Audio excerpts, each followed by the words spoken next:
Welcome to the Unstuck Podcast. I'm your host, Sean Miner. This weekly no-fluff mindset show arms you with the practical tools you need to get unstuck so you can get exactly what you want out of life. Remember, when you change your mind, your life will follow. Let's get into today's episode.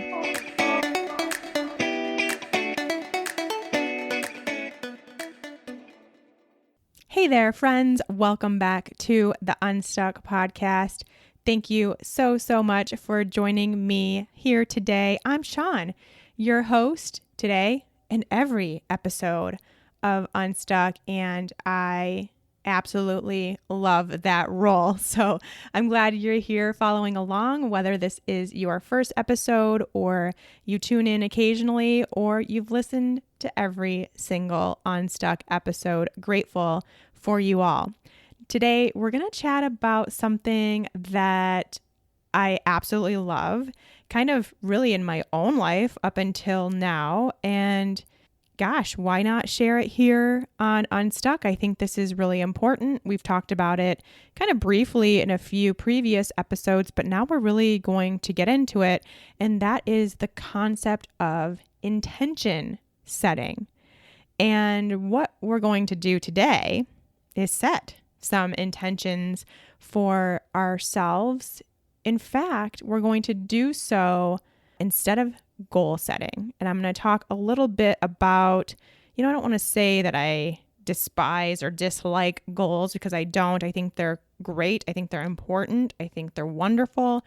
But I do have a little bit of a beef with them, at least in how many of us approach our goals. And as someone who has spent most of my life trying to achieve a goal that was very much how I was raised, was to make a really pretty intense goal and go after it and to do whatever it took to achieve that goal, from getting into a certain college to graduating with a certain grade point average and getting a certain job and making a certain income level, all the typical kind of path that we can be led down.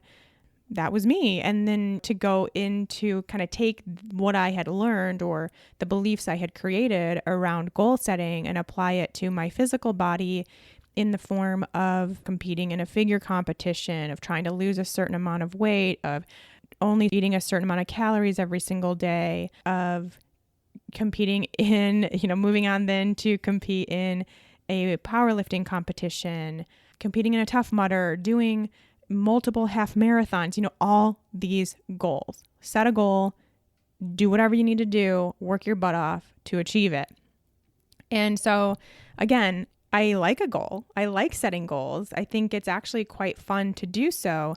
But I think, looking back on my own goals that I have set over my lifetime and now how I've changed how I view them, I see a big difference in what has happened to my goal setting since working on my mindset and my energy work, and how that whole process has shifted for me.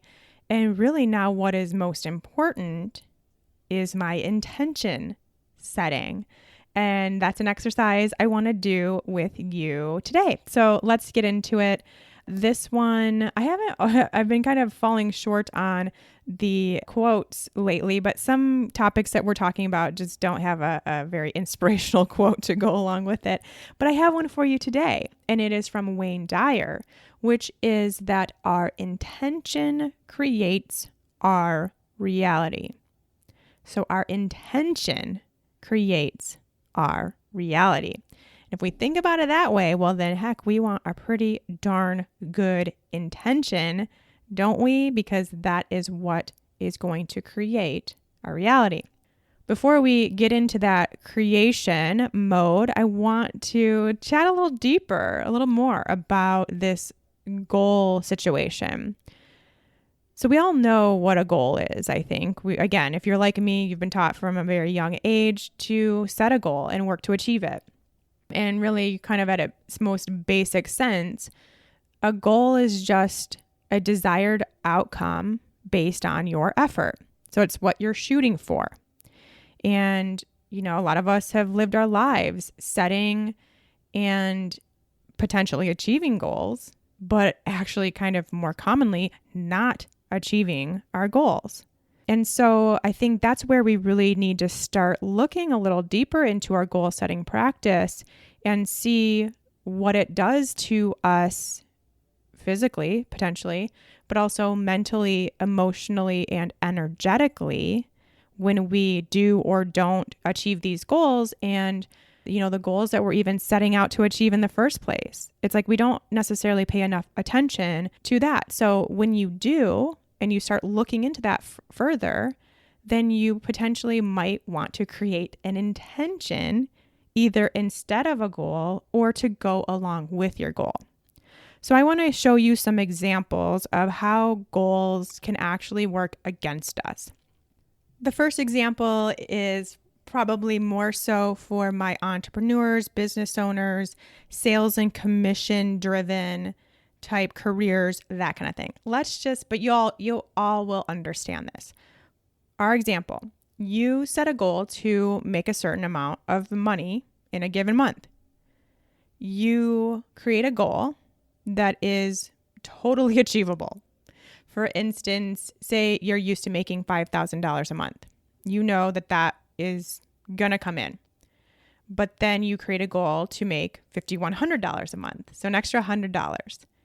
Now, you didn't really have to put in that much effort to hit that goal. So you smash it out of the water, no problem. By creating that goal and not really having to work to achieve it or to do anything differently, hardly even, you've sold yourself short. You didn't maximize your potential and really actually put in the desire for expansion or growth into that goal.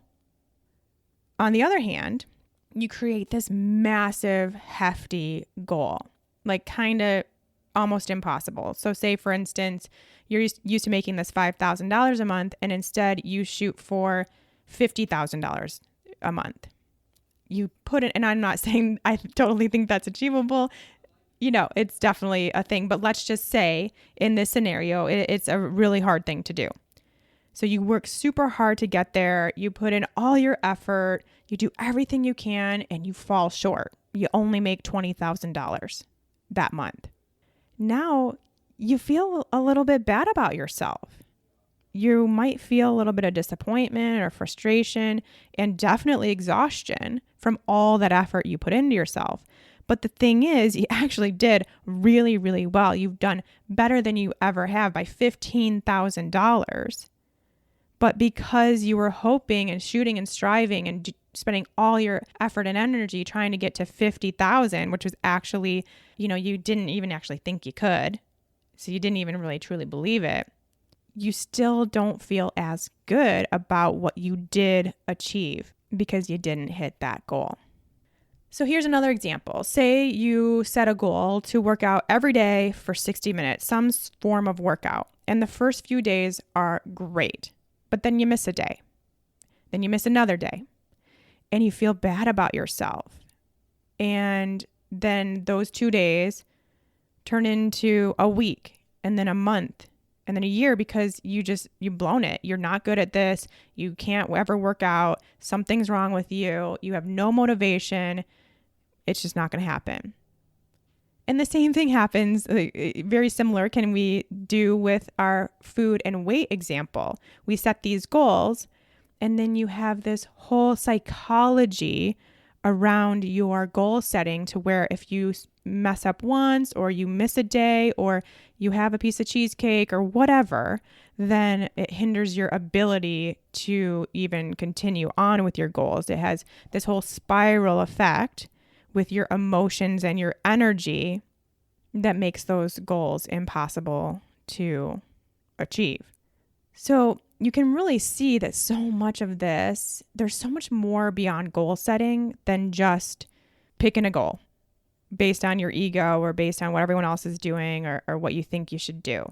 And that's what we're going to talk about more today. So now you might be thinking, okay, Sean really doesn't like goals. I'm just never going to set a goal again. No way. This is not what I'm saying. As I said, I love a good goal. I love a good, well thought out goal. And what I think needs to happen instead is how we can shift our approach to the goals that we set.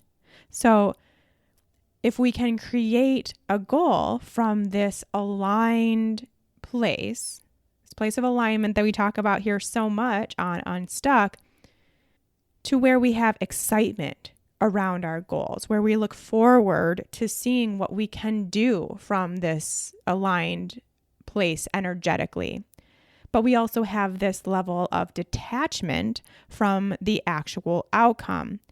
And then we get to a really nice, wonderful place where what happens, so that result doesn't affect our energy. And that's when you can feel excited and proud and accomplished and feel at peace and find this sense of joy and happiness no matter what happens, no matter what that outcome is, whether you work out every day and eat perfectly or not.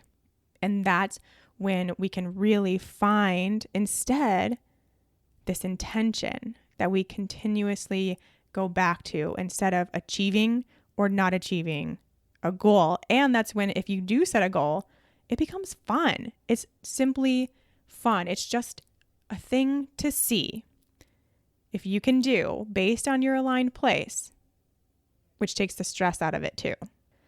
All right, so that's how I feel about goals. Now let's talk a little bit more about intentions. Again, a word that we've used on the Unstuck podcast before. Intentions are so powerful, so powerful.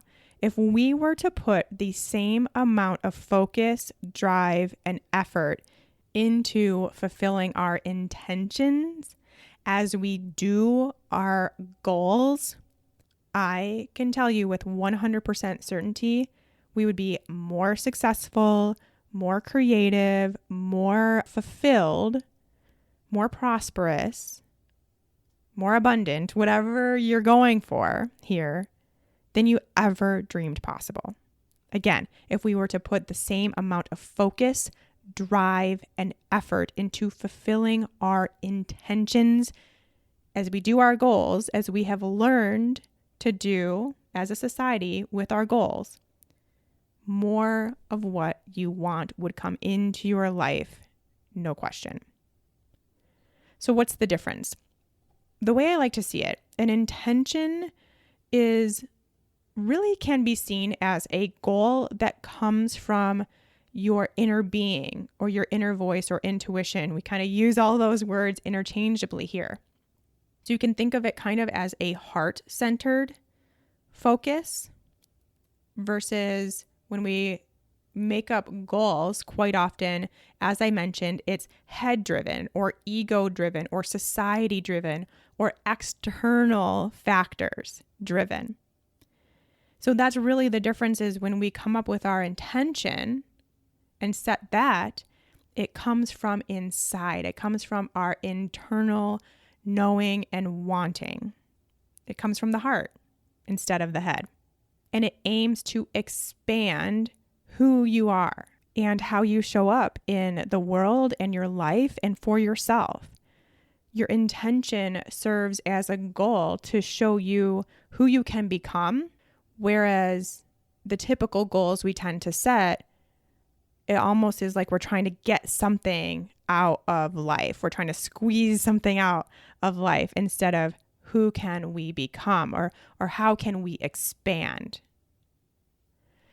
So when we approach our lives from a place of intention, we transform our energy from the kind of energy that typically comes from, these external drivers that have all the ups and downs, all the highs and lows, and all the stress.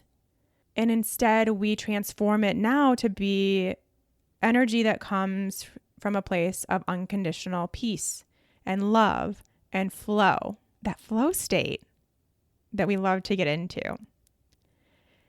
And that transformation of energy is when everything can take shape in your life just as it should. So you're sending that message to the universe, showing the person that you want to be how you want to show up in your life, how you want to make a contribution to the world simply by setting your intention. Like that's some pretty powerful stuff, my friends. And of course, we know that when we do that, when we send out that communication signal, that flare, we'll call it, with our intention, the universe has no choice but to line things up for you in order to fulfill that intention because of that transformation of your energy.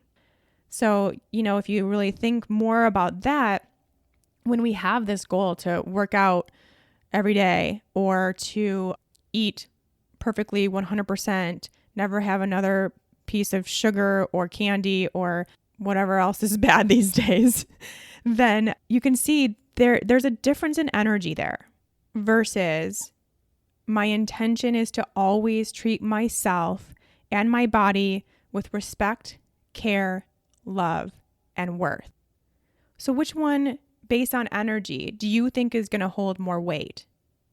Which one feels more aligned? More like the kind of energy you want to bring into your life. More like the kind of vibration that shows and allows for expansion. It's a big difference, right? All right, so let's get into actually setting our intentions.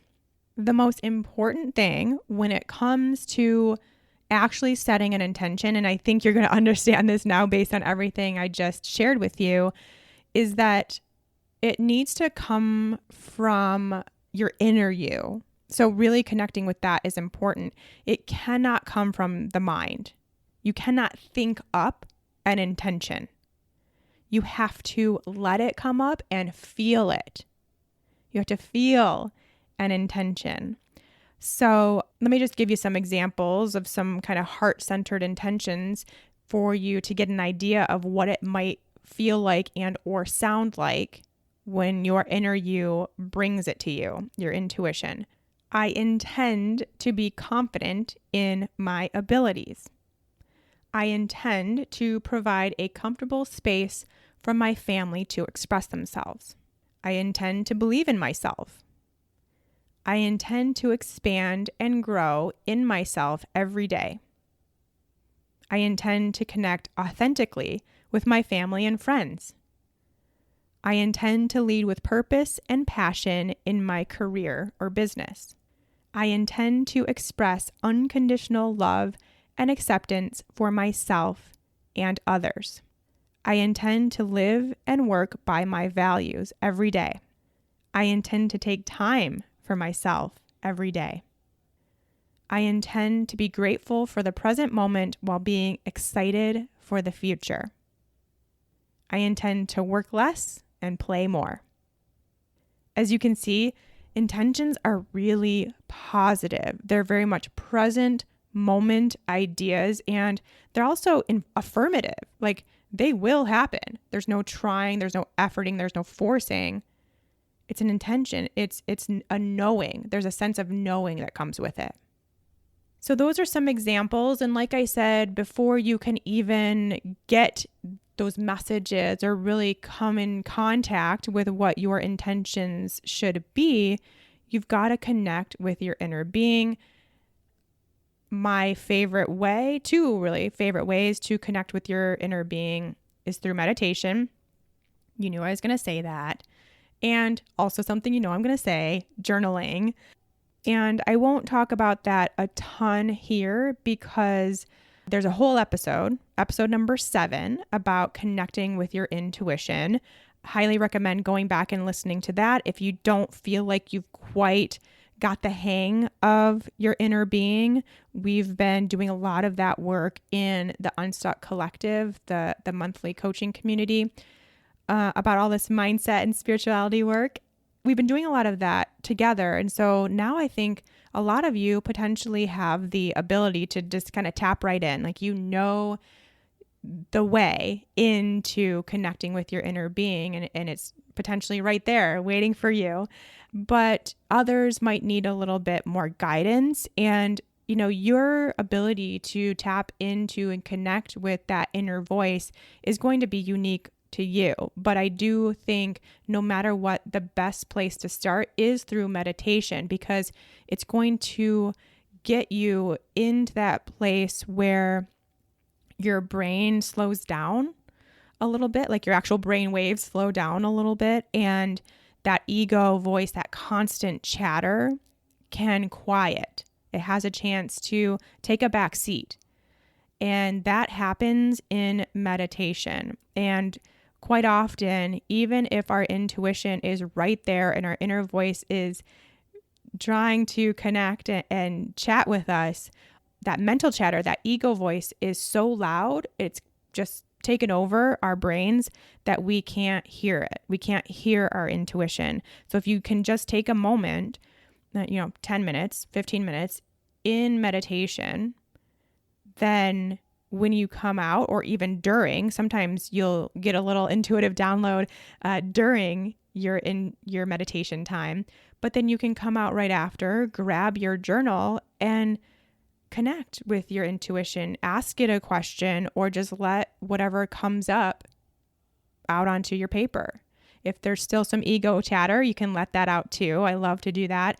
I love to just let my ego take the stage and just be super negative and awful and chat it out onto paper, because then it's like, it's done. It's gotten its point across. And now I can really tap into my inner voice and see what it has to say without my ego taking over. So those are my steps: meditation to see how much I can calm that ego chatter, and then take to my journal, get whatever's still left out, and then ask my inner voice questions if that's something that you like to do. I would recommend it. I would recommend asking questions that are more than a yes or no answer. Really, for this specific purpose of setting your intentions, you can simply ask intuition, how do I wish to show up in my life? Or how do I wish to show up for my family? Or how do I wish to show up for my health? How do I wish to show up for my business? You can ask all of those questions and get an intention for each of those areas of your life. You can definitely have more than one intention. So let's start with that question and see what comes up. See what you potentially hear with that inner voice, but also keep in mind that it may be a feeling. It may be a knowing. It may just come up and you know what your intention is. And then from there, as you write down, because I do recommend definitely making a list of your intentions, it's going to be important. That feeling will then translate into words when you do try to set your intention. Now, once you have those intentions, which it may not happen in a day or a week or a month, even potentially, it may take some practice in getting in touch with your inner you and seeing what comes up if you haven't been doing this work regularly.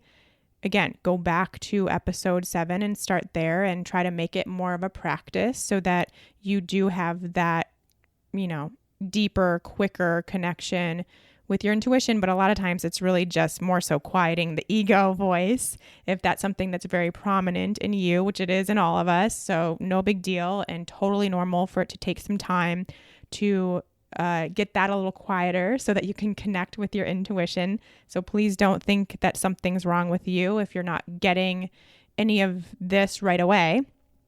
Just keep practicing. It's a practice for sure. It will always be a practice. You will never perfect it or complete it or anything like that. But once you do have some intentions, even if it's, just one comes up and you're still waiting to find more, it's time to take inventory. So is there anything that you're currently doing in your life, or whatever specific area of life you have found an intention? Is there anything that's currently going on that doesn't align with that intention? Is there anything that needs to be removed or reframed or rethought about to be a better match for your newfound intention? And you can also start kind of building a life or a business or a family dynamic or whatever you're working towards. You can start building that situation around your intention. So when there's a situation or a thought process for you or an emotion or just really anytime you think about it and it comes up and you can, ask yourself, does this action I'm taking or this thought I'm feeling or this situation I'm in fulfill my intention? So is it going towards my intention or away from it?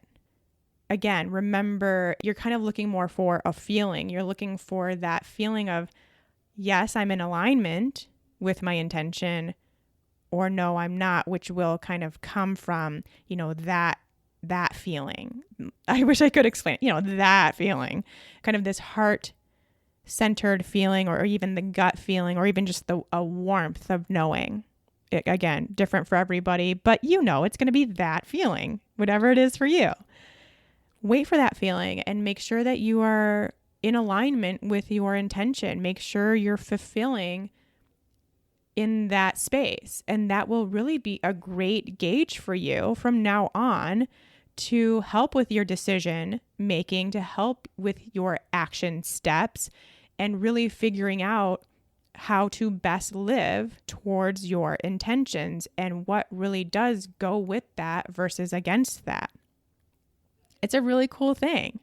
And like I said, if we are putting this much focus and drive and energy towards fulfilling those intentions with our actions and thoughts and emotions and beliefs, if we're really working towards that as much as we have with our head-centered external goals, which we have in the past, or maybe we currently are, if we spent that same amount of energy towards these intentions, we would have more fulfillment and love and joy and abundance and prosperity and everything, whatever it is you desire in your life than you ever thought possible.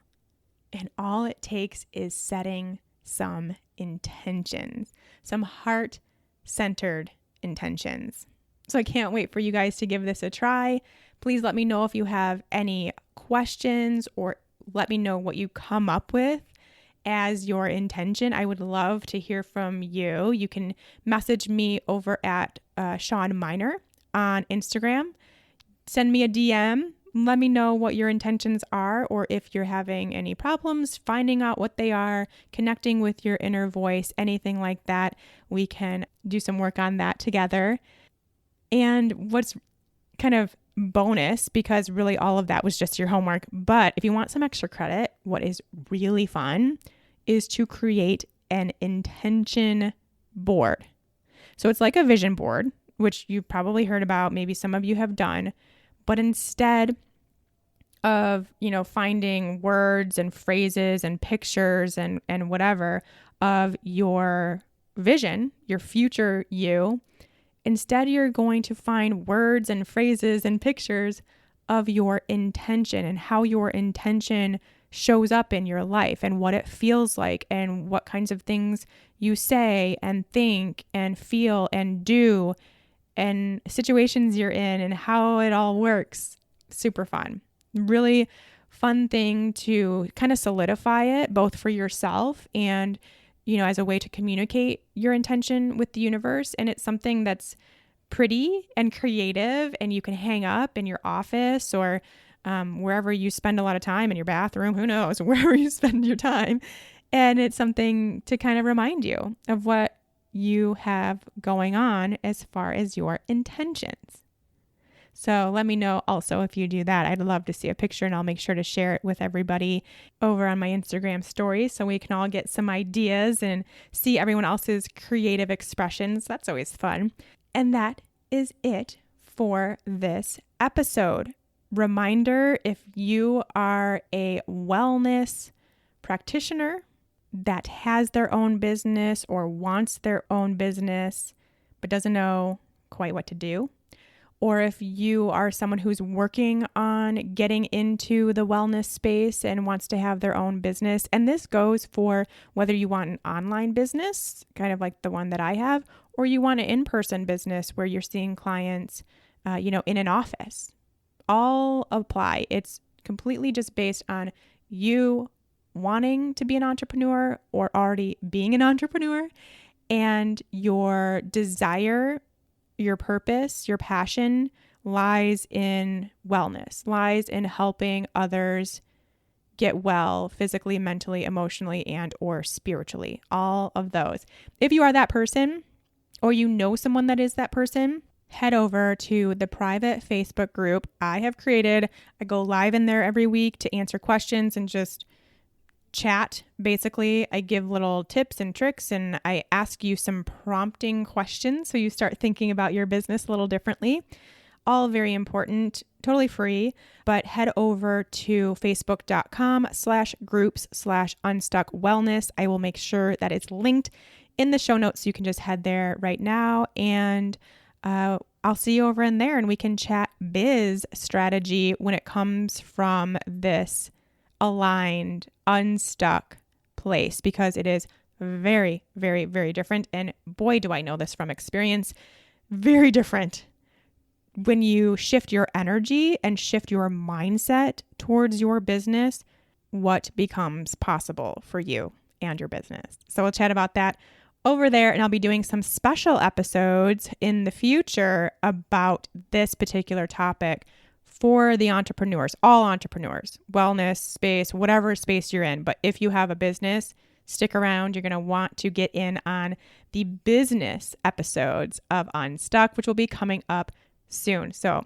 stay tuned for that. And until next time, take care.